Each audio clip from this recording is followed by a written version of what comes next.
어머니는 마늘 알레르기가 있는 게 아니에요. 그냥 제 아내가 알레르기인 거죠. 안녕하세요. 평안한 노년 채널에 오신 모든 분들을 환영합니다.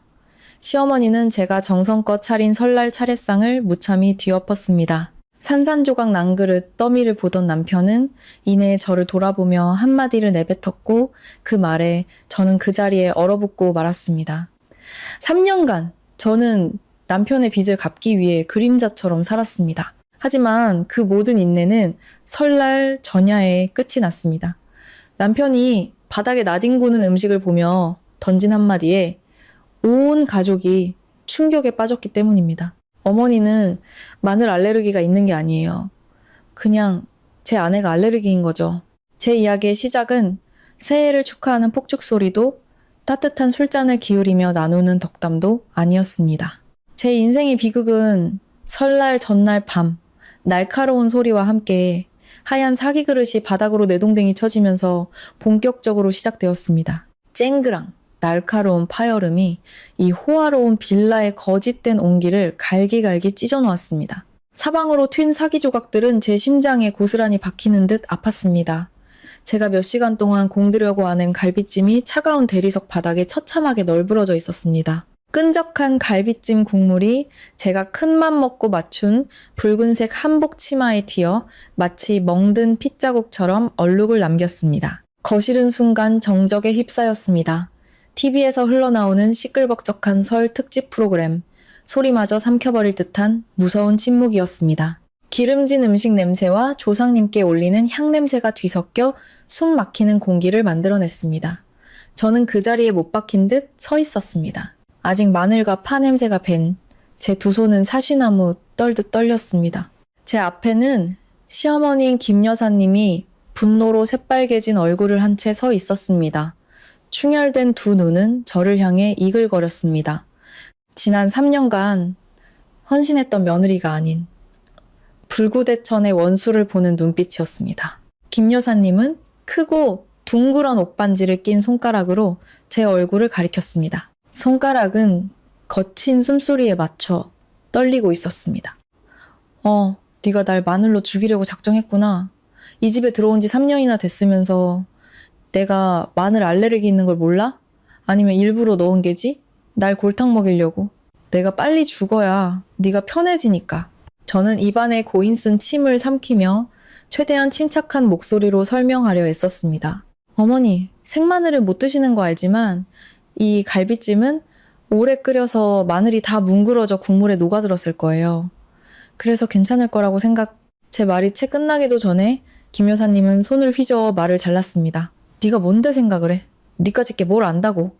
너 대학물 좀 먹었다고 이 시골뜨기 늙은이를 무시하는 게냐? 내가 알려주지.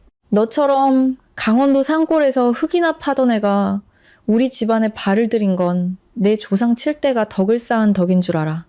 어디서 건방지게 날 가르치려 들어? 그 한마디 한마디가 제 자존심을 바늘로 찌르는 듯 했습니다. 지난 3년간 저는 이 집에서 그림자처럼 살았습니다. 참고 또 참았습니다. 남편의 사업 실패로 생긴 빚을 갚기 위해, 그리고 날씨가 또질 때마다 쑤시는 김 여사님의 관절염 약값을 벌기 위해 저는 하녀처럼 일했습니다. 하지만 돌아온 것은 숨기지 않는 경멸과 의심의 눈초리, 그리고 제가 격이 맞지 않는다는 이유로 받는 혹독한 구박뿐이었습니다. 저는 발밑에 널브러진 음식들을 내려다보았습니다. 새벽부터 일어나 준비한 12가지의 음식들. 갈비찜, 잡채, 삼색전, 나물. 이 모든 것은 따뜻한 설날을 보내고 싶은 마음에 제가 쏟아부은 땀과 정성이었습니다. 그런데 그 모든 것이 김 여사님의 한순간의 분노로 쓰레기 더미가 되어버렸습니다. 저는 고개를 들어 주위를 둘러보았습니다. 남편 지훈이는 식탁 상석에 앉아 아직 뜨지도 않은 밥그릇에 고개를 쳐박고 있었습니다. 남편은 차마 고개를 들지도 아내를 위해 변명 한마디 하지도 못했습니다. 시누이인 미영 씨는 비싼 소파에 다리를 꼬고 앉아 해바라기 씨를 까먹으며 저를 향해 비웃음 가득한 미소를 짓고 있었습니다. 끔찍한 고독감이 저를 덮쳤습니다. 매서운 북녘의 겨울밤보다 제 마음은 더 시리고 차가웠습니다. 저는 문득 깨달았습니다. 제 인내는 아무 의미가 없었습니다. 저 깨진 접시는 단순한 사고가 아니었습니다. 그것은 둑을 무너뜨린 마지막 물방울이었고, 더는 회복할 수 없는 이 결혼 생활의 파국을 알리는 신호탄이었습니다. 김 여사님은 아직 분이 풀리지 않은 듯 바닥에 떨어진 갈비찜 조각을 구둣발로 짓밟으며 소리쳤습니다. 당장 치워. 내 눈앞에서 이 재수없는 것 좀 치우라고. 설날 전날부터 집안을 이따위로 만드니 내년에 사업이 잘 되겠어? 이 애군 덩어리 같은 것. 저는 피가 나도록 입술을 깨물었습니다. 비릿한 피맛이 짠 눈물과 섞여 목구멍으로 넘어갔습니다. 저는 천천히 허리를 숙여 날카로운 사기 조각에 손을 뻗었습니다. 작은 조각이 손가락을 베어 선홍색 피가 흘러나왔지만 아픔은 느껴지지 않았습니다.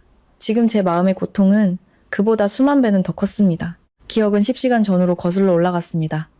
빌라 뒤편 서민 동네에서 첫 딱 울음소리가 들려왔을 때 저는 이미 잠에서 깨어 있었습니다. 시계는 정확히 새벽 4시를 가리키고 있었습니다. 뼛속까지 파고드는 겨울 추위가 덜 닫힌 창문 틈으로 스며들어 살을 애는 듯 했습니다. 저는 조심스럽게 침대에서 빠져나와 남편의 이불을 덮어주고는 낡은 패딩을 걸치고 주방으로 내려갔습니다. 오늘은 설날 전날 김 여사님 댁에서 1년 중 가장 중요한 날이었습니다. 김 여사님은 서울 토박이로 까다로운 성격만큼이나 음식과 예법에 있어서는 극도로 까다로웠습니다. 차례상에는 12달의 풍요를 상징하는 12가지 음식이 올라가야 했습니다. 그리고 당연하게도 그 모든 책임은 이 집의 유일한 며느리인 제 어깨에 지워져 있었습니다. 저는 소매를 걷어붙이고 텅 비었지만 냉기만 가득한 주방에서 외로운 싸움을 시작했습니다. 겨울의 수돗물은 살을 애는 듯 차가웠습니다. 1년 내내 설거지와 빨래로 갈라진 제 손은 차가운 물에 퉁퉁 불어 새우처럼 붉어졌습니다. 하지만 저는 감히 고무장갑을 낄 수 없었습니다. 김 여사님은 고무장갑을 끼고 음식을 하면 손맛이 죽고 정성이 들어가지 않아 맛이 없다고 했기 때문입니다. 저는 시골에서 직접 공수한 토종닭의 잔털을 정성껏 다듬었습니다. 작고 미세한 솜털 하나하나까지 모두 뽑아냈습니다. 닭껍질은 흠집 하나 없이 노랗고 윤기가 흘렀습니다. 다음은 약밥이었습니다. 찹쌀을 2번 쪄내야 쫀득하고 쌀알 하나하나가 붉은 대추물을 머금어 행운을 상징하는 빛깔을 띠게 됩니다. 향긋한 찹쌀 냄새가 주방 가득 퍼져 은은한 향냄새와 어우러져 비로소 설날 분위기를 자아냈습니다. 떡국에 쓸 사골 육수는 전날 밤부터 불을 조절하며 우려냈습니다. 거품이 떠오를 때마다 걷어내어 국물이 맑고 깊은 맛을 내도록 했습니다. 나물은 각각의 향이 살아있도록 따로따로 묻혀냈고 저는 모양이 흐트러지지 않도록 하나하나 정성을 다해 붙였습니다. 저는 모든 과정, 모든 사소한 디테일에 제 모든 헌신을 쏟아 부었습니다. 그것은 단지 책임감 때문만이 아니었습니다. 제가 온 마음을 다해 노력하면 시어머니도 언젠가는 알아주고 인정해주고 저에 대한 태도를 조금은 누그러뜨리지 않을까 하는 신락 같은 희망 때문이었습니다. 그리고 김 여사님이 가장 좋아하는 갈비찜. 김 여사님은 갈비찜이 젤리처럼 투명하면서도 고기는 부드럽고 껍질은 쫄깃해야 한다고 늘 말씀하셨습니다. 작년에 하셨던 말씀이 귀에 생생했습니다. 갈비찜에서 향신료 냄새가 안 나면 그건 그냥 고기 덩어리지. 저는 신중하게 간을 맞추고 잡내를 없애고 국물에 풍미를 더하기 위해 구운 마늘을 몇 쪽 넣어 함께 끓였습니다. 마늘이 푹 익어 국물에 녹아들면 김 여사님도 눈치채지 못할 것이고 음식은 훨씬 더 깊은 맛을 낼 것이라고 믿었습니다. 지난 10시간 동안 저는 쉴 틈 없이 주방에서 움직였습니다. 허리는 끊어질 듯 아팠고 너무 오래 서 있어서 다리는 감각이 없었습니다. 아침도 걸은 채 급하게 마신 냉수 한 모금으로 허기를 달랬습니다. 하지만 정성스럽게 차려진 음식들이 하나 둘 완성되는 것을 보며 저는 만족스러운 미소를 지었습니다. 온 가족이 식탁에 둘러앉아 김 여사님이 맛있다고 고개를 끄덕이고 남편이 저를 사랑스럽게 바라보는 모습을 상상했습니다. 그것이 제가 버틸 수 있었던 유일한 힘이었습니다. 하지만 그 10시간의 고된 노동은 단 한순간에 김 여사님이 갈비찜 한 조각을 집어 코에 대고 킁킁거리며 얼굴을 찌푸리는 그 순간에 물거품이 되었습니다. 제 심장이 깼는 듯 했습니다. 김 여사님은 젓가락을 상에 내던지고는 갈비찜 접시를 그대로 바닥으로 쓸어버렸습니다. 그 단호하고 잔인한 손길은 단순히 음식 하나를 엎은 것이 아니었습니다. 그것은 제 노력과 인내, 그리고 희망을 진흙탕 속으로 처박아 버린 것이었습니다. 바닥에 어지럽게 널브러진 음식들을 보며 저는 무한한 슬픔을 느꼈습니다. 제 고단했던 12달을 상징했던 12가지 음식이 이제는 제 마음처럼 산산조각 나 있었습니다. 저의 정성과는 정반대되는 김 여사님의 파괴적인 행동. 제가 쌓아 올리면 그녀는 무너뜨렸습니다. 제가 가꾸면 그녀는 짓밟았습니다. 창밖으로는 보슬비가 내리기 시작했고 바람이 문틈으로 윙윙거렸습니다. 자연의 추위가 어찌 사람 마음의 냉혹함에 비할 수 있을까요? 저는 추위 때문이 아니라 사람에 대한, 특히 가족이라 불리는 사람들의 잔인함에 대한 공포로 몸을 떨었습니다. 거실의 긴장된 공기는 여전히 무겁게 내려앉아 있었지만 그 무게는 오직 저와 남편 지훈이의 어깨에만 쏠리는 듯 했습니다. 다른 사람들에게는 이 상황이 마치 설날 전야의 무료한 시간을 달래주는 한편의 막장 드라마처럼 보였습니다. 시누이 미영 씨는 긴 소파에 몸을 웅크리고 앉아 있었습니다. 옥색 벨벳 원피스는 그녀의 하얀 피부를 돋보이게 했지만 그만큼 그녀의 차가운 표정을 더욱 부각시켰습니다. 그녀의 손은 쉴 새 없이 해바라기 씨를 입으로 가져갔습니다. 딱딱 해바라기 씨 껍질이 부서지는 소리가 건조하게 울려 퍼졌습니다. 그 소리는 김 여사님의 거친 숨소리와 제가 필사적으로 참아내는 흐느낌 소리 사이에 날카롭게 끼어들었습니다. 미영 씨는 손바닥에 뱉은 껍질을 앞에 놓인 은쟁반에 무심하게 털어냈습니다. 그녀는 입꼬리를 비틀어 웃으며 저를 경멸의 눈빛으로 쏘아보았습니다. 그러게 내가 뭐라고 했어. 미영 씨가 특유의 앙칼지고 새된 목소리로 말했습니다. 촌년이 뭘 안다고 어머님 입맛에 맞는 음식을 하겠어요. 괜히 저런 애한테 맡기니까 고생은 고생대로 하고 속만 상하시잖아요. 그냥 돈 주시면 제가 5성급 호텔에 주문해서 집까지 배달시켰을 텐데 맛도 좋고 품위도 있고 저 재수없는 얼굴 안 봐도 되고요. 저는 고개를 숙인 채 한복 옷자락만 힘껏 쥐었습니다. 시누이의 말은 불난 집에 기름을 붓는 격이었습니다. 그녀는 김 여사님의 친딸이었지만 제가 시집 온 이후로 단 한 번도 저를 도와준 적이 없었습니다. 부잣집의 시집가 근처 고급 아파트에 살면서도 시간이 날 때마다 친정에 들러 어머니 돈을 뜯어내고 올케를 들볶는 것이 그녀의 유일한 낙이었습니다. 오늘 차례에는 시댁 쪽 고모님들과 먼 친척 몇 분도 와 계셨습니다. 그들은 원목으로 된 고급 가구에 흩어져 앉아 찻잔을 든 채 마치 신기한 생물이라도 보듯 저에게 시선을 고정하고 있었습니다. 수근거리는 소리가 들려오기 시작했습니다. 요즘 며느리들은 정말 형편없다니까 차례상 하나 제대로 못 차리고 김 여사님이 보살이지 나 같았으면 당장 머리채 잡고 친정으로 쫓아냈어. 지훈이가 저렇게 잘생기고 능력 있는데 하필 저런 칠칠치 못한 애한테 걸려서 고생이네. 그들의 속삭임은 제 귀에 똑똑히 들렸습니다. 그들은 굳이 목소리를 낮추려 하지 않았고 오히려 제가 듣기를 바라는 눈치였습니다. 그들의 눈에 저는 죄인이었고 이 집안의 신성한 설날 분위기를 망친 원흉이었습니다. 그들은 지난 3년간 이 집에서 늘 벌어졌던 익숙한 광경이 재현되기를 기다리고 있었습니다. 며느리가 울며 불며 시어머니에게 무릎 꿇고 용서를 빌고 굴욕감 속에서 묵묵히 어질러진 바닥을 치우며 모두에게 통쾌함을 안겨주는 그 장면을 말입니다. 김 여사님은 자기 편이 생긴 것에 힘을 얻어 더욱 기세등등해졌습니다. 그녀는 의자에 털썩 주저앉아 가슴을 부여잡고 숨이 넘어갈 듯 연기하며 신음했습니다. 아이고 세상에, 내가 호랑이 새끼를 키웠네. 집안에 여우를 들였어. 내가 마늘만 먹으면 속이 뒤집어지고 가려운 걸 뻔히 알면서 기어코 넣었어. 날 독살해서 이 집을 차지하려는 속셈이야. 미영 씨가 황급히 달려가 어머니의 가슴을 쓸어내리며 아양을 떨었습니다. 어머니, 화내지 마세요. 혈압 오르시겠어요. 저런 무식한 거 상대하지 마시고 제가 사람 부를 테니 걱정 마세요.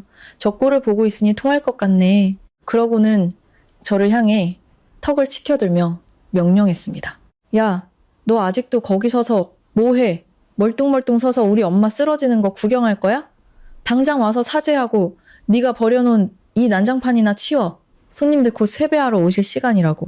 저는 화려한 거실 한가운데 서 있었습니다. 주위에는 값비싼 옷을 차려입고 화려하게 화장한 얼굴들이 가득했습니다. 하지만 제 눈에는 그들이 마치 영혼 없는 마네킹처럼 보였습니다. 그들에게는 심장이 없거나 혹은 그 심장이 이기심과 편협한 편견으로 가려져 버린 것 같았습니다. 저는 피해자였지만 가해자가 되어 있었습니다. 저는 노동을 했지만 기생충 취급을 받았습니다. 그동안 억눌려왔던 울분이 쓴물처럼 목구멍으로 차올랐습니다. 소리치고 싶었고 모든 것을 부숴버리고 싶었고 이 지옥 같은 곳에서 도망치고 싶었습니다. 하지만 제 발은 천근만근 무거워 꼼짝할 수 없었습니다. 저는 여전히 기다리고 있었습니다. 절망적인 기다림이었습니다. 저는 제 남편을 기다리고 있었습니다. 모든 시선이 지훈이에게 쏠렸습니다. 그는 여전히 식탁 상석에 돌부처처럼 미동도 없이 앉아 있었습니다.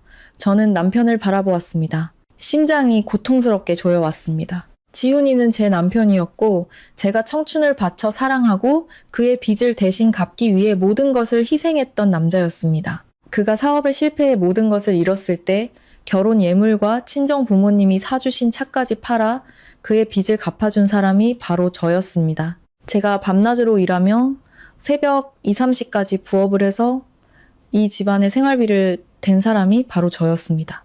그런데 시어머니와 며느리 사이의 전쟁에서 지훈이는 항상 침묵을 선택했습니다. 그의 침묵은 김 여사님의 욕설이나 미영 씨의 비아냥보다 더 무서웠습니다. 그 침묵은 동조였고 비겁한 나약함이었습니다. 이럴 때마다 그는 저의 애원하는 눈빛을 피하곤 했습니다. 그는 고개를 숙인 채 작은 목소리로 말하곤 했습니다. 서연아, 그냥 엄마한테 죄송하다고 한마디 해. 그래야 집안이 조용해지잖아. 엄마 늙으셔서 그래. 성격이 오락가락하시잖아. 네가 참아. 그리고 저는 그를 사랑했기에 그의 실패를 안타까워했기에 다시 이를 악물고 참고 무릎을 꿇고 사과하며 상황을 마무리 짓곤 했습니다. 이번에도 저는 그 익숙한 시나리오가 반복될 것이라 생각했습니다. 저는 숨을 죽인 채 그 익숙한 말이 그의 입에서 나오기를 이미 상처투성이인 제 심장에 마지막 비수를 꽂기를 기다렸습니다. 하지만 아니었습니다. 지훈이는 아무 말도 하지 않았습니다. 그는 천천히 젓가락을 그릇 위에 내려놓았습니다. 젓가락이 사기 그릇에 부딪히는 작은 소리가 친척들의 소란스러움을 뚫고 건조하게 울려 퍼졌습니다. 그는 천천히 자리에서 일어났습니다. 그의 그림자가 바닥에 길게 드리워져 엉망이 된 음식과 깨진 사기 조각들을 덮었습니다. 사업 실패 후 부쩍 야윈 모습이었지만 오늘 회색 정장을 입은 그는 왠지 모르게 커 보였습니다. 지훈이는 어머니도 누나도 그리고 저도 보지 않았습니다. 그는 발밑에 흥건한 기름 웅덩이를 뚫어지게 쳐다보았습니다. 그의 눈빛은 마치 과거의 어두운 시면을 들여다보거나 혹은 이 가족의 썩어빠진 속내를 꿰뚫어보는 듯 공허했습니다. 김 여사님은 아들이 일어서는 것을 보고 그가 아내에게 분노를 터뜨릴 것이라 생각하며 의기양양하게 말했습니다. 그래, 지훈아. 내 마누라가 이 집안을 어떻게 망쳐놨는지 좀 봐라. 네가 똑바로 가르쳐. 안 그러면 이 어미가 가르칠 테니. 지훈이는 여전히 침묵했습니다. 그의 얼굴은 굳어 있었고 턱 근육이 꿈틀거렸습니다. 두 손은 주먹을 쥔 채 파란 힘줄이 솟아 있었습니다. 저는 그의 어깨가 미세하게 떨리는 것을 보았습니다. 그것은 두려움 때문이 아니었습니다.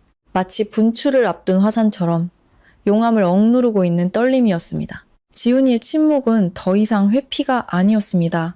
그것은 천근만근의 무게를 지니고 시끄럽던 방 안을 순식간에 잠재웠습니다.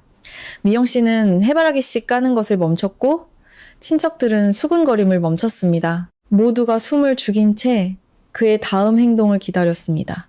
저는 남편을 보며 막연한 두려움을 느꼈습니다. 그가 저를 때리려는 걸까? 아니면 어머니의 속을 풀어주기 위해 저를 쫓아내려는 걸까? 지훈이는 깊은 숨을 들이쉬었습니다. 그의 가슴이 부풀어 올랐다가 가라앉았습니다. 그는 고개를 들었습니다. 그의 눈에는 더 이상 평소의 체념어린 모습은 없었고 낯선 불꽃이 타오르고 있었습니다. 그는 음식 웅덩이를 한 걸음 넘어섰습니다. 구두굽이 사기 조각을 밟는 소리가 사각 하고 울렸습니다. 그 소리는 마치 보이지 않는 족쇄가 부서지는 소리 같았습니다. 그는 엉망진창이 된 음식들을 지나 방구석에 움츠리고 서 있는 저에게로 똑바로 걸어왔습니다. 이 집에 함께 산 3년 만에 처음으로 그는 고개를 숙이지 않았습니다. 그의 등은 그가 실패를 겪기 전처럼 꼿꼿했습니다. 저는 반사적으로 한 걸음 물러섰습니다. 등이 차가운 벽에 닿았습니다. 저는 두려움에 눈을 질끈 감았습니다. 욕설이나 혹은 가혹한 손찌검을 각오했습니다. 하지만 아무런 고통도 찾아오지 않았습니다. 대신 얼음장 같았던 제 손을 감싸는 온기가 느껴졌습니다. 지훈이가 제 손을 잡았습니다. 그의 손은 크고 거칠었지만 이상하리만치 따뜻했습니다. 그는 제 손을 꽉 잡았습니다. 조금 아플 정도였지만 그 아픔은 오히려 저를 정신 차리게 했습니다. 저는 눈을 떴습니다. 지훈이가 바로 제 앞에 서서 등 뒤에 수많은 시선들로부터 저를 가려주고 있었습니다. 그는 제 눈을 깊이 들여다보았습니다. 그동안 그가 숨겨왔던 후회와 미안함이 가득한 눈빛이었습니다. 서연아, 그의 목소리는 쉬어 있었지만 한 글자 한 글자 분명했습니다. 서연아, 가자. 이 밥은 도저히 못 넘기겠다. 저는 제 귀를 의심하며 말을 더듬었습니다. 어딜 가요? 지훈이는 바로 대답하지 않았습니다.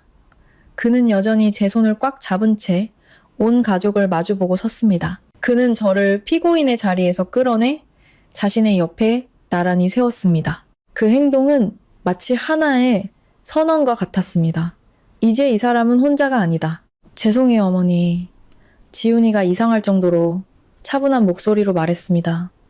하지만 오늘 저희 부부는 집에서 설을 세지 않겠습니다.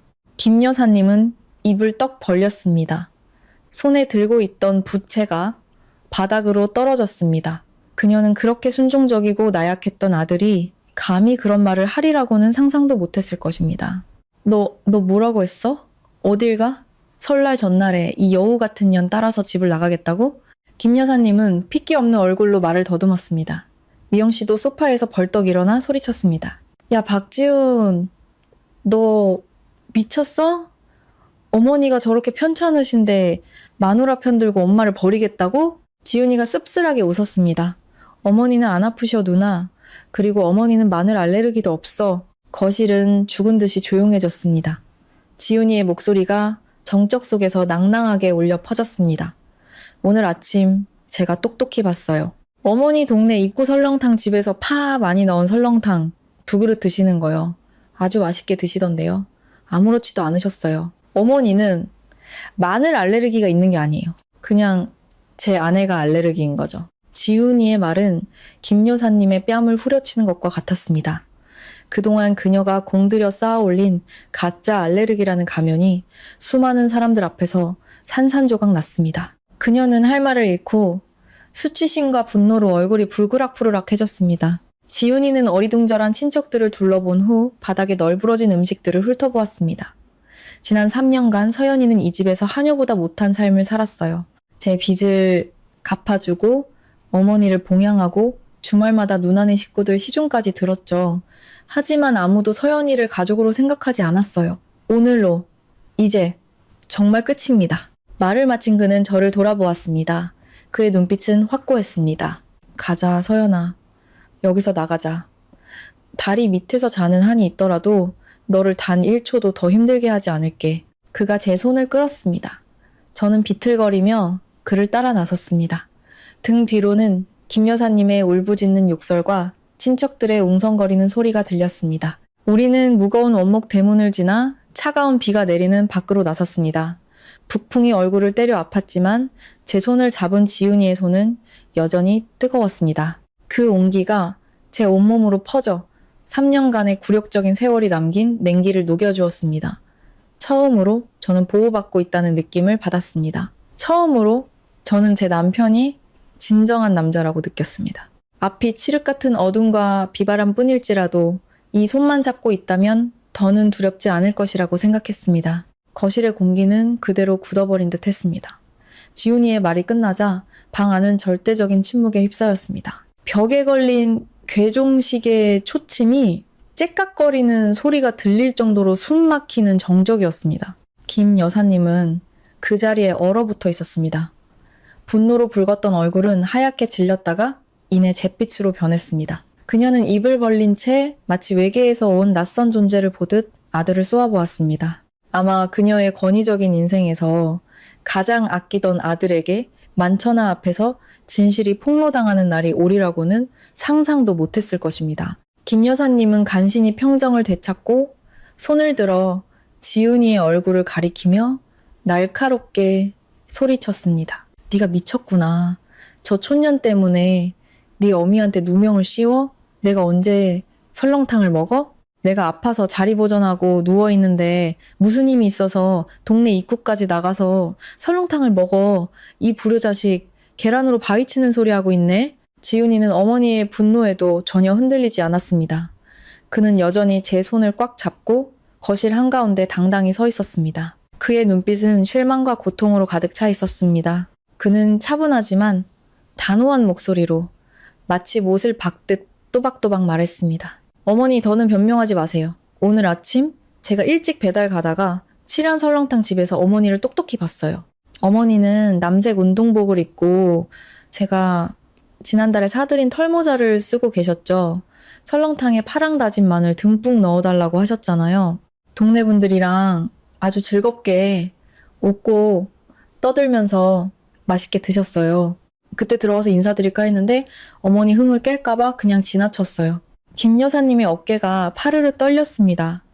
그녀는 지훈이가 그렇게 세세한 부분까지 기억하고 있을 줄은 몰랐던 것입니다. 칠연 설렁탕은 이 동네에서 모르는 사람이 없는 유명한 곳이었습니다. 주위에 앉아있던 친척들이 수군거리기 시작했습니다. 시아버지의 여동생인 막내 고모님이 줄곧 조용히 상황을 지켜보다가 의심스러운 표정으로 물었습니다. 형님, 이게 어떻게 된 거예요? 마늘 알레르기 있어서 먹으면 숨도 못 쉬고 응급실 가야 한다고 하지 않으셨어요? 근데 지훈이는 왜 형님이 파를 듬뿍 넣은 설렁탕을 드셨다고 하는 거죠? 김 여사님은 당황하여 눈을 이리저리 굴리며 변명거리를 찾았습니다. 그녀는 신우이 미영 씨에게 도움을 청하는 눈빛을 보냈습니다. 미영 씨는 상황이 불리해지자 벌떡 일어나 허리에 손을 얹고 지훈이에게 달려들어 화제를 돌리려 했습니다. 야, 박지훈, 너 말 지어내지 마. 너 눈 나빠서 사람 잘못 보는 게 한두 번이야? 다른 사람 보고 착각한 거겠지. 그걸 가지고 와서 엄마한테 뒤집어 씌워? 엄마가 늙으셨으면 불쌍하게 생각해야지 마누라랑 한패가 돼서 여러 사람 앞에서 엄마를 망신시켜? 네가 인간이야? 지훈이는 누나를 돌아보았습니다. 그의 눈빛이 어찌나 차가운지 미영 씨는 저도 모르게 한 걸음 물러섰습니다. 그가 냉소적으로 웃었습니다. 누나도 다 알잖아. 어제 누나가 엄마 드시라고 파 잔뜩 뿌린 녹두전 사왔잖아. 내가 모르는 척 했던 건 이 집안의 마지막 체면을 지켜주고 싶어서였어. 하지만 당신들이 내 아내를 막다른 길로 몰아넣었으니 더는 봐주지 않을 거야. 지훈이의 말은 미영 씨의 얼굴에 찬물을 끼얹는 것과 같았습니다. 그녀는 창피함에 얼굴이 새빨개진 채 아무 말도 못했습니다. 친척들은 이제 서로 다른 눈빛을 교환하기 시작했습니다. 그들의 수군거림은 더 이상 저를 향하지 않고 거짓말쟁이 시어머니와 시누이를 향하고 있었습니다. 세상에 연기였어? 배우보다 더 잘하네. 징하다. 불쌍한 서연씨, 그동안 얼마나 당했을까. 그 속삭임은 김 여사님의 귀에 수천 개의 바늘처럼 박혔습니다. 그녀는 그 수모를 견딜 수 없었습니다. 그녀는 비명 같은 소리를 지르더니 가슴을 부여잡고 소파 위로 쓰러지는 척했습니다. 아이고, 나 죽네. 내 자식이 날 죽이는구나. 마누라 말만 듣고 와서 엄마랑 누나를 잡아먹으려 드네. 여보, 하늘에서 보고 있으면 좀 내려와 봐요. 당신 아들이 이 늙은 어미한테 어떻게 하는지 좀 보라고요. 예전 같았으면 저는 허둥지둥 달려가 그녀를 부축하고 약을 챙겼을 것입니다. 하지만 오늘은 저는 꼼짝도 하지 않았습니다. 저는 그 서투른 연기를 무감각한 눈으로 바라보았습니다. 3년간의 시집살이 동안 제 눈물은 이미 말라버렸고 믿음은 바닥에 깨진 갈비찜 접시처럼 산산조각 나버렸습니다. 지훈이는 제 손을 더 꽉 잡았습니다. 마치 이 폭풍우 속에서 제가 굳건히 서 있을 수 있도록 힘을 주는 것 같았습니다. 진실은 밝혀졌고 그 대가는 김 여사님이 오랫동안 공들여 쌓아온 현모양처 이미지가 완전히 무너지는 것이었습니다. 지훈이는 어머니의 기절 연기에는 아랑곳하지 않았습니다. 그는 어머니가 건강을 무기로 우리 부부를 조종했던 수많은 과거를 똑똑히 기억하고 있었습니다. 그는 제 손을 놓고 방 한가운데로 몇 걸음 더 나아가 모든 사람을 마주보고 섰습니다. 그의 모습에서는 전례 없는 결단력이 느껴졌습니다. 그는 벽에 위풍당당하게 걸려있는 최신형 65인치 커브드 TV를 가리켰습니다. 그의 목소리가 또렷하게 울려 퍼졌습니다. 여러분, 저 TV를 보십시오. 200만 원짜리입니다. 저 돈이 어디서 났을까요? 제 아내 서연이가 밤새 회계장부를 정리하며 새벽이 3시까지 부업을 해서 번 돈입니다. 어머니가 낡은 TV 때문에 눈이 아프다고 하셔서 사드린 겁니다. 거실은 쥐 죽은 듯 조용했습니다. 지훈이는 몸을 돌려 미영 씨와 김 여사님이 앉아있는 이탈리아제 수입 가죽 소파를 가리켰습니다. 저 소파는 500만 원입니다. 누나가 집안 분위기 살려야 한다고 졸라서 산 거죠. 하지만 돈은 누가 냈습니까? 서연이입니다. 아이를 갖기 위해 병원에 가려고 모아두었던 적금을 깨서 어머니 기쁘게 해드리려고 드렸습니다. 누나는요? 엄마한테 선물한다고 생색은 다 내놓고 단돈 10원이라도 보탰습니까? 입만 살았죠. 미영 씨는 고개를 숙인 채 손에 든 해바라기 씨만 부수고 있었습니다. 지훈이는 지난 3년간 억눌러왔던 분노를 계속해서 쏟아냈습니다. 그는 화려한 미사여구를 사용하지 않았습니다. 그는 차갑지만 진실을 말하는 숫자들을 사용했습니다. 그 숫자들은 제 말없는 희생에 대한 가장 강력한 증거였습니다. 그리고 3년 전 제가 사업 실패로 진 1억 원의 빚은 누가 짊어졌습니까? 빚쟁이들이 몰려와 대문을 부술듯이 두드릴 때 어머니는 방문을 걸어 잠그고 숨었고 누나는 전화기를 꺼놓고 연락 두절이었습니다. 오직 서연이 제 아내 혼자 그 깡패 같은 사람들 앞에 서서 협상하고 결혼 예물을 다 팔고 친정 부모님이 사주신 차까지 팔고 여기저기 돈을 빌려 제 빚을 갚았습니다. 어머니가 이 집에서 계속 사실 수 있도록 지켜낸 사람이 바로 서연입니다. 지훈이가 말할수록 제 눈에서는 눈물이 흘러내렸습니다. 저는 남편의 등 뒤에 서서 어깨를 들썩이며 울었습니다. 서러워서 우는 것이 아니었습니다. 행복해서 우는 것이었습니다. 마침내 숱한 세월을 참고 견딘 끝에 제 노력을 남편이 알아주었습니다. 제 희생은 헛되지 않았습니다. 그는 모든 것을 알고 모든 것을 기억하고 있었습니다. 단지 너무 오랫동안 침묵했을 뿐입니다. 지훈이는 다시 김 여사님을 똑바로 쳐다보았습니다. 어느새 신음소리를 멈추고 쥐 죽은 듯 앉아있는 어머니를 향해 그의 목소리는 낮고 슬프게 가라앉았습니다. 어머니는 늘 서연이가 촌스럽고 우리 집안에 어울리지 않는다고 말씀하셨죠. 하지만 생각해보세요. 서울의 어떤 세련된 며느리가 남편 빚 갚겠다고 자기 재산을 다 팔고 새벽 4시부터 일어나 밥을 짓고 자기 먹을 것, 입을 것 아껴가며 어머니 보약을 사드리겠어요? 어머니는 진심 어린 마음보다 겉으로 보이는 체면과 허울을 더 중요하게 생각하셨어요. 서연이가 끓인 국이 싱겁다고 타박하고 갈비찜에 마늘 넣었다고 뒤엎으셨죠. 하지만 지난 3년간 서연이가 이 집에서 단 한 번이라도 편하게 밥 한 끼 먹어본 적 있는지 생각해 보신 적 있으세요? 주위에 앉아있던 친척들은 죄책감에 고개를 숙이기 시작했습니다. 한 아저씨는 길게 한숨을 쉬며 찻잔을 내려놓았고 고모님은 손수건으로 눈가를 훔쳤습니다. 이 집안의 재정과 인격에 대한 적나라한 진실이 드러나자 그들은 더 이상 김 여사님을 두둔할 수 없었습니다. 그들은 이 집안의 부유하고 격식 있는 겉모습이 실은 그들이 늘 무시해왔던 한 며느리의 피와 땀으로 지어졌다는 것을 깨달았습니다. 지훈이는 다시 제게로 와 제 어깨를 감쌌습니다. 그는 떠나기로 결심하기 전 마지막 말을 남겼습니다. 제가 불효자입니다. 죄송해요, 어머니. 하지만 더는 제 아내가 고통받게 할 수는 없습니다. 이 집 크고 화려하죠. 하지만 너무 차갑네요. 저희 가겠습니다.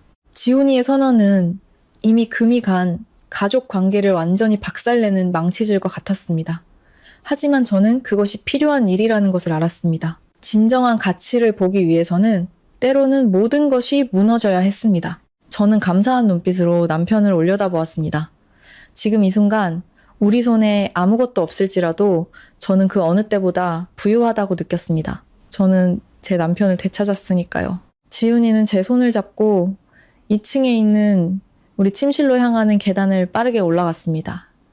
넓은 집 안에 우리 부부의 발소리가 급하게 울려 퍼졌습니다. 아래층에서는 김 여사님의 울부짖음과 그릇 깨지는 소리, 미영 씨의 욕설이 다시 들려왔습니다. 하지만 그 모든 혼란스러운 소음은 지훈이가 쾅 닫은 침실 문 뒤로 사라지는 듯 했습니다.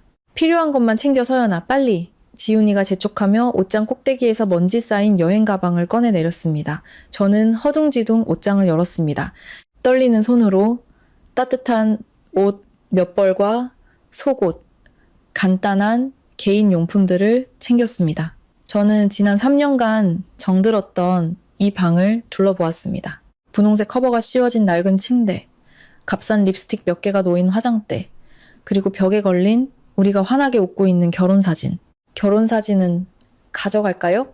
제가 머뭇거리며 물었습니다. 지훈이는 사진을 보며 잠시 슬픈 표정을 짓더니 이내 단호하게 고개를 저었습니다. 아니, 괜찮아. 이곳의 고통스러운 과거는 그냥 여기에 두고 가자. 빈손으로 가야 마음이 가볍지? 우리 둘만 있으면 돼. 저는 고개를 끄덕이고 급하게 회계장부 몇 건과 낡은 노트북을 배낭에 쑤셔 넣었습니다. 그것이 제 유일한 밥줄이었습니다. 지훈이도 옷 몇 벌과 중요한 서류들만 챙겼습니다. 15분 만에 3년간의 결혼 생활이 하나의 여행 가방과 2개의 낡은 배낭 속에 담겼습니다. 우리가 방을 나와 계단을 내려갔을 때 아래층 거실은 전쟁터와 같았습니다. 김 여사님은 바닥에 주저앉아 머리를 풀어 헤친 채 가슴을 쿵쿵 치고 있었습니다. 우리가 가방을 들고 내려오는 것을 본 그녀는 비틀거리며 일어나 현관문을 막아섰습니다. 잘났다, 박지훈. 아주 잘났어. 이 문 밖으로 나가는 순간 다시는 이 집에 얼굴 비출 생각 마라. 너랑 의절이야. 내가 너 같은 불효자식 낳았다고 생각 안 할 테니. 그녀는 두꺼운 화장이 눈물과 콧물에 범벅이 되어 흘러내리는 끔찍한 얼굴로 소리쳤습니다. 지훈이는 잠시 멈춰서서 어머니를 바라보았습니다. 그의 눈에는 더 이상 분노가 아닌 깊은 연민만이 남아 있었습니다. 그는 마지막으로 어머니에게 고개를 숙였습니다. 어머니 건강하세요. 나중에 어머니 마음이 진정되시면 그때 다시 와서 용서를 빌겠습니다. 그는 어머니의 팔을 가볍게 밀치고 무거운 대문을 열었습니다. 차가운 바람이 축축한 밤 공기와 함께 밀려 들어왔습니다. 우리는 현관 밖으로 나섰습니다. 밖은 칠흑같이 어두웠고 봄을 재촉하는 비가 흩날리고 있었습니다. 뼛속까지 스미는 설날 전야의 추위가 모든 감정을 얼려버릴 듯 했지만 이상하게도 화려한 철문을 나서는 순간 저는 말할 수 없는 해방감을 느꼈습니다. 오랫동안 짓눌려왔던 천근만근의 돌덩이가 가슴에서 사라진 것 같았습니다. 저는 그 차갑지만 자유로운 공기를 깊이 들이마셨습니다. 미영 씨가 대문까지 따라 나와 소리쳤습니다. 너희 둘 길바닥에서 굶어 죽어도 다시 돌아와서 구걸할 생각 마. 내가 단돈 100원이라도 주나 봐라. 지훈이는 돌아보지 않았습니다.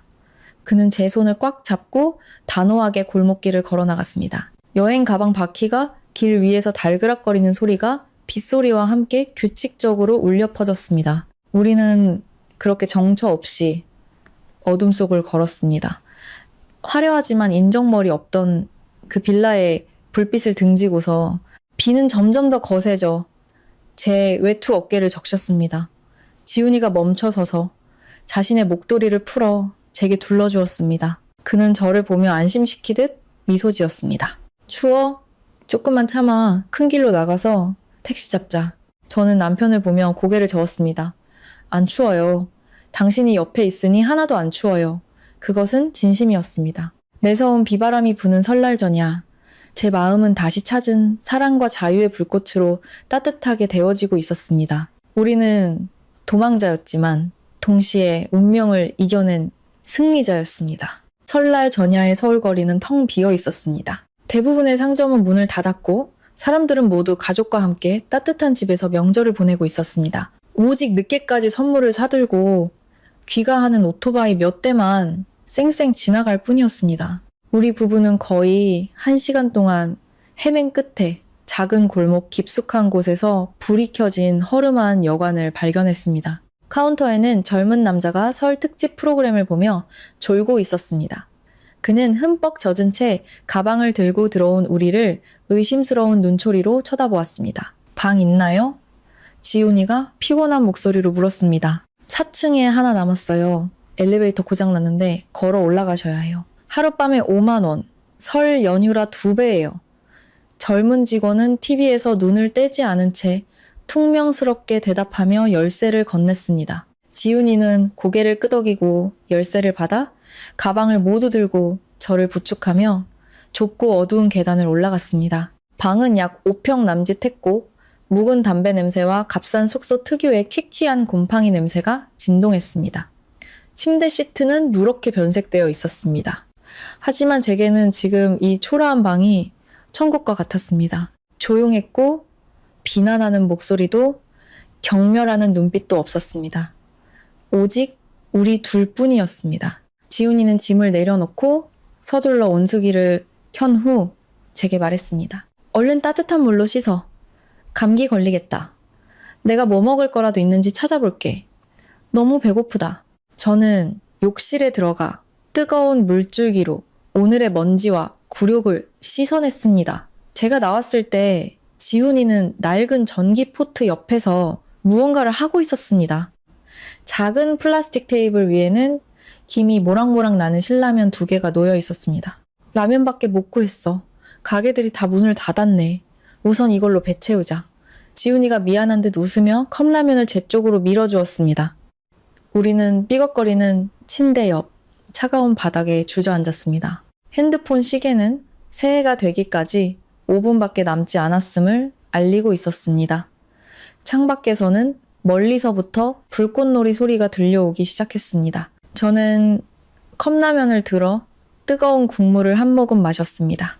매콤한 맛이 코끝을 찡하게 만들었습니다. 라면이 이렇게 맛있었던 적은 처음이었습니다. 그것은 제가 오늘 하루 종일 허리가 휘도록 만들었던 그 어떤 진수성찬보다 맛있었습니다. 지훈이는 제가 먹는 모습을 미안함 가득한 눈빛으로 바라보았습니다. 그는 제 젖은 머리카락을 부드럽게 쓸어 넘기며 속삭였습니다. 미안해. 내가 좀 더 일찍 너를 지켜줬어야 했는데. 지난 3년간 너를 그렇게 고생시키지 말았어야 했는데. 내가 정말 나쁜 남편이야. 저는 컵라면을 내려놓고 그의 거친 손을 잡았습니다. 그런 말 하지 마요. 오늘 당신은 내게 최고의 남편이었어요. 이렇게 당신과 함께 라면을 먹는 게 그 차가운 빌라에 있는 것보다 1000배는 더 행복해요. 바로 그 순간 새해를 알리는 불꽃이 밤하늘을 수놓았습니다. 창문 틈으로 새어 들어온 화려한 불빛이 남편의 지친 얼굴을 비추었습니다. 지훈이는 자신의 컵라면을 들어 제 것과 가볍게 부딪혔습니다. 새해 복 많이 받아 여보. 내일부터 우리 다시 시작하자. 내가 약속할게. 죽어라 이래서 나중에 너랑 우리 아이 절대 고생 안 시킬게. 맹세해. 저는 눈물을 흘리며 미소 지었습니다. 믿어요. 우리 다시 시작해요. 우리 부부는 초라한 여관방에서 새해가 되는 순간 후루룩 소리를 내며 라면을 먹었습니다. 와인도 복주머니도 떡국도 없었지만 우리 마음속에는 희망의 꽃이 가득 피어났습니다. 그것은 제 인생에서 가장 맛있고 가장 따뜻한 새해맞이였습니다. 낯선 침대에서 남편의 품에 안겨 있었지만 잠은 오지 않았습니다. 밖에서 들려오는 빗소리는 우리 결혼 생활에 깊은 상처를 남겼던 폭풍 같았던 지난날의 기억을 떠올리게 했습니다. 제가 시집온 첫 해였습니다. 그때 지훈이는 유망한 젊은 물류회사 사장이었습니다. 김 여사님은 아들을 무척 자랑스러워하며 어딜 가나 아들이 돈을 물쓰듯 번다고 자랑했습니다. 반면 강원도 출신의 평범한 격리 사원이었던 저는 그녀의 눈에 그저 복권에 당첨된 신데렐라일 뿐이었습니다. 비극은 연말의 어느 우울한 오후에 닥쳤습니다. 지훈이가 넋이 나간 얼굴로 흐트러진 옷차림으로 집에 돌아왔습니다. 그는 김 여사님과 제 앞에 무릎을 꿇고 모든 자본과 사채까지 끌어다 밀수품에 투자했다가 사기를 당해 전 재산을 날렸다고 고백했습니다. 빚은 무려 1억 원, 이자는 눈덩이처럼 불어나고 있었습니다. 그 소식을 들은 김 여사님은 그 자리에서 기절해 응급실에 실려갔습니다. 깨어난 그녀는 자신의 운명을 탓하고 사기꾼을 저주하며 울부짖을 뿐 아들의 빚을 갚는 데는 단돈 10원도 내놓지 않았습니다. 그 돈은 자신의 노후 자금이자 조상님께 물려받은 신성한 돈이라며 아무도 손댈 수 없다고 했습니다. 그 후의 나날은 지옥이었습니다. 사채업자들이 매일같이 집으로 몰려왔습니다. 온몸에 문신을 한 험상내든 남자들이 쇠파이프를 들고 대문을 두드리며 죽여버리겠다고 소리쳤습니다. 지훈이는 두려움에 창고에 숨어 나오지 못했고 김 여사님은 이불을 뒤집어 쓴 채 신세 한탄만 했습니다. 남은 것은 저 혼자였습니다. 제가 홀로 철문을 열고 그 흉악한 무리들과 마주했을 때의 그 서늘한 공포를 잊을 수 없습니다. 우두머리로 보이는 남자가 제 목에 날카로운 칼을 들이대며 으르렁거렸습니다. 네, 서방한테 전해. 내일까지 돈 준비 안 하면 이 집을 박살내고 내 늙은 시어미 피를 좀 봐야겠다고. 저는 벌벌 떨면서도 눈물로 애원했습니다. 며칠만 시간을 주세요. 어떻게든 마련해서 이자까지 다 갚겠습니다. 제발 저희 가족은 해치지 말아주세요. 그날 밤 저는 뜬 눈으로 밤을 새웠습니다. 손에 낀 결혼 반지와 친정어머니가 시집갈 때 주신 순금 목걸이를 바라보았습니다. 저는 모든 거를 풀어 챙겼습니다. 다음날 아침 저는 지훈이 몰래 모든 예물을 팔았습니다. 친정 부모님이 대학 졸업 선물로 사주신 차도 팔고 낡은 중고 오토바이로 바꿨습니다. 하지만 그 돈은 거대한 빚 앞에서 턱없이 부족했습니다. 저는 미친 듯이 일하기 시작했습니다. 낮에는 회사에서 격리 업무를 하고 저녁에는 다른 작은 회사 3곳의 장부를 받아와 집에서 일했습니다. 밤에는 초등학생 과외까지 하며 밤 10시가 넘어서야 집에 돌아왔습니다. 춥고 배고픈 겨울밤 낡은 오토바이가 길에서 고장나 5km를 걸어서 집에 온 적도 있었습니다. 집에 도착했을 때 김 여사님과 지훈이는 이미 잠들어 있었고 식탁에는 차갑게 식은 밥과 두부 몇 조각만 남아 있었습니다. 저는 눈물을 삼키며 찬밥을 먹고 다시 새벽까지 책상에 앉아 일했습니다. 저는 단 한마디의 불평도 없이 이 모든 것을 감당했습니다. 제 희생이 남편을 다시 일으켜 세우고 시어머니의 마음을 움직여 저를 가엾게 여기게 되기를 바랐습니다. 하지만 저는 틀렸습니다. 그들의 눈에 제가 빚을 갚는 것은 당연한 의무였습니다. 심지어 김 여사님은 제 팔자가 사나워서 아들 사업이 망한 것이라고까지 말했습니다. 그 3년간의 상처는 피부가 아닌 제 영혼에 깊이 새겨졌습니다. 그것은 제게 돈의 잔인함과 인간의 비정함을 가르쳐 주었습니다. 하지만 오늘 밤 이 초라한 여관방에 누워 저는 그 상처가 조금씩 아물기 시작하는 것을 느꼈습니다. 제게 상처를 주었던 그 사람이 이제는 붕대를 감아주려 하고 있었으니까요. 그날 밤 여관방에서 남편의 품에 안겨 있었지만 잠은 쉽사리 오지 않았습니다. 창밖의 빗소리는 빚 문제보다 더 아팠던 다른 기억을 떠올리게 했습니다. 그것은 가족이라 불리던 사람들의 잔인할 정도의 무관심이었습니다. 시집 온 지 2년째 되던 해 연말이었습니다. 그 해 회사 실적이 좋아. 저는 두둑한 연말 보너스를 받았습니다. 저는 제 옷을 사거나 친정에 돈을 보낼 생각 대신 시어머니께 드릴 좋은 선물을 사야겠다는 생각부터 했습니다. 김 여사님이 요즘 잠을 잘 못 주무시고 피부가 거칠어졌다고 한탄하시던 것이 떠올랐습니다. 저는 동료의 추천을 받아 월급의 절반 가까이를 털어 최고급 제비집 세트를 샀습니다. 붉은 비단으로 포장된 선물 상자를 들고 저는 이 선물이 시어머니를 기쁘게 하고 우리 사이의 냉랭한 관계를 녹여주기를 바랐습니다. 그날 저녁 식사를 마친 후 저는 거실에서 TV를 보고 계신 김 여사님께 두 손으로 공손히 선물을 내밀었습니다. 어머니 이거 연말 보너스 받아서 어머니 드리려고 샀어요. 피로 회복에 좋고 피부에도 좋대요. 김 여사님은 선물 상자를 힐끗 보더니 저를 곁눈질로 쳐다보았습니다. 그녀는 선물을 받지 않고 저를 멀뚱히 세워두었습니다. 잠시 후 그녀는 비웃으며 말했습니다. 이거 어디서 샀니? 남대문 시장 좌판에서 샀어. 아니면 인터넷에서 파는 짝퉁이야? 너 같은 애들이 사는 몇만 원짜리 제비집은 다 가짜인 거 몰라? 나 독살하려고 이런 싸구려를 사왔니? 저는 그 자리에 얼어붙어 황급히 설명했습니다. 아니에요, 어머니. 보증서도 있는 정품이고 제일 비싼 걸로 산 거예요. 김 여사님은 제 손에서 선물 상자를 낚아채듯 가져갔습니다. 저는 그녀가 선물을 받는 줄 알았습니다. 하지만 그녀는 그대로 부엌 구석에 있는 쓰레기통으로 걸어가 선물 상자를 내던졌습니다. 쿵! 하고 상자가 쓰레기통에 부딪히는 소리가 제 심장이 부서지는 소리처럼 건조하게 들렸습니다. 이런 쓰레기를 먹느니 차라리 맹물을 마시겠다. 다음에 돈 있으면 그냥 나한테 현금으로 줘.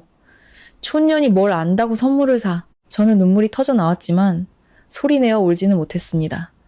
하지만 그녀의 잔인함은 거기서 그치지 않았습니다. 며칠 후 저는 과로와 감기 몸살로 고열에 시달렸습니다. 체온은 39.5도까지 올랐고 머리는 깨질 듯 아팠습니다. 제가 침대에서 끙끙 앓고 있을 때 김 여사님이 방문을 벌컥 열고 들어왔습니다. 아침 8시가 넘도록 제가 누워있는 것을 보고 그녀는 소리쳤습니다. 해가 중천에 떴는데 아직도 누워있어? 여기가 네 안방인 줄 알아? 당장 일어나서 집 청소나 해. 저는 힘겹게 말했습니다. 어머니, 저 너무 아파서 열이 많이 나요. 오늘 하루만 쉬게 해주세요. 김 여사님은 제 말을 무시하고 제가 덮고 있던 이불을 확 걷어찼습니다. 꾀병 부리지 마. 일하기 싫어서 그러는 거 다 알아. 당장 일어나. 저는 옆을 보았습니다. 남편 지훈이는 밤새 게임을 하느라 아직도 자고 있었습니다. 어머니의 고함 소리에 그는 그저 베개로 머리를 감쌀 뿐이었습니다. 그 순간 저는 이 넓은 집에서 제가 완전히 혼자라는 것을 깨달았습니다. 저는 이를 악물고 일어나 비틀거리며 걸레를 잡았습니다. 청소를 하는 내내 제 눈물은 차가운 바닥 위로 뚝뚝 떨어졌습니다.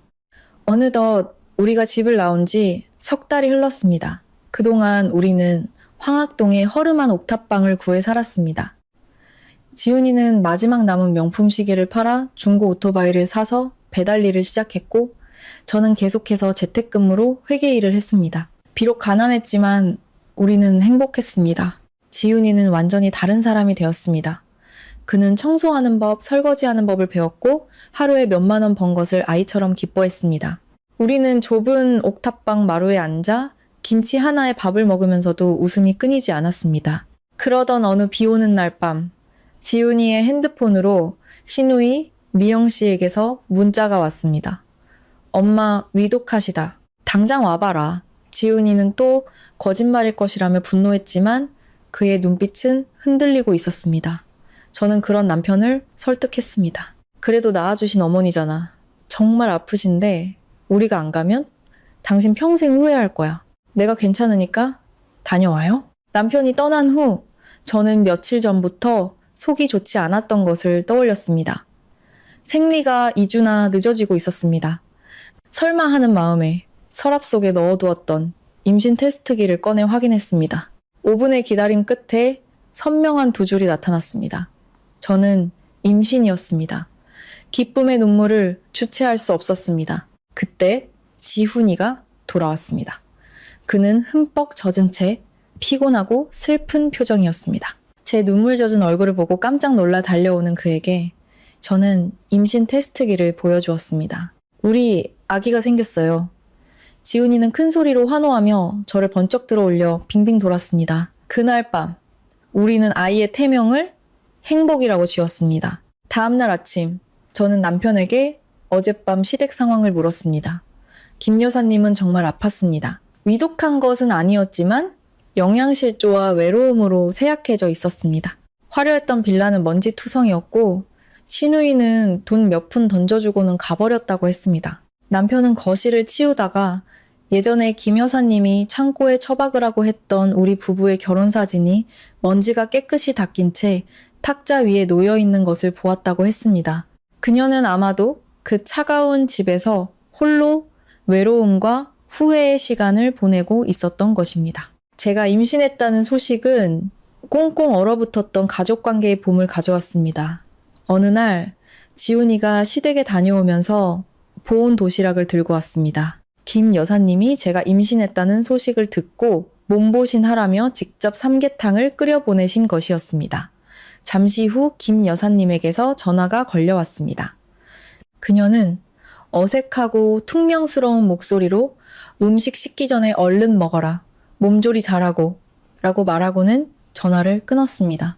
비록 사과의 말은 없었지만 그것은 그녀의 방식대로 화해의 손을 내민 것이었습니다. 임신 6개월 차, 정기 검진을 받으러 가던 날이었습니다. 남편이 회사 일로 바빠 함께 가지 못하게 되자 김 여사님이 대신 저를 데리고 병원에 가주셨습니다. 병원 대기실에서 어색하게 앉아있던 그녀는 초음파실에 함께 들어갔습니다. 의사 선생님이 초음파 기계를 제 배에 대자 모니터에 아기의 모습이 나타났습니다. 그리고 쿵, 쿵, 쿵 아기의 힘찬 심장 소리가 방 안에 울려 퍼졌습니다. 그 경이로운 생명의 소리에 저는 감동으로 눈물을 흘렸습니다. 옆을 돌아보자 김 여사님도 소리 없이 눈물을 쏟고 있었습니다. 그녀는 제 손을 잡고 처음으로 진심을 다해 말했습니다. 얘야, 내가 미안하다. 내가 정말 잘못했다.